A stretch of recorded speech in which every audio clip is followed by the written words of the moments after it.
உங்களுக்கு கிடைக்கும். Okay, use the current document. இதை தான் இந்த டாக்குமெண்ட்டை தான் நம்ம வந்து யூஸ் பண்ணிக்க போகிறோம். ஓகே, நெக்ஸ்ட் ஸ்டெப் 2 இருக்கு இல்லையா கீழே, அதில் செலக்ட் ரிசிப்டன்ட்னு இருக்கும். இப்போ நம்ம இதை கிளிக் பண்ணிக்கணும். இதை கிளிக் பண்ணோடனே மேலே என்ன வருதுன்னு பார்க்கணும். செலக்ட் ரிசிப்டன்ட்டில் use an existing list, select from Outlook contact, type a new list அப்படின்னு இருக்கும்.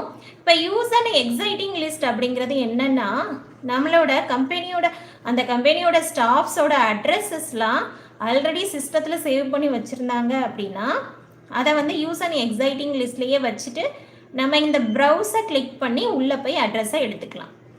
இல்லை, ஃபஸ்ட்டு நீங்கள் எக்ஸாம்லலாம் என்ன பண்ண முடியும், ஆல்ரெடி அட்ரஸ் இருக்காது இல்லையா, அப்போ நீங்கள் தான் நியூவாக வந்து அட்ரஸை டைப் பண்ணி சேவ் பண்ணணும். அப்போ டைப் எ நியூ லிஸ்ட்டுன்னு 3ஆவதாக இங்கே கீழே இருக்கும்.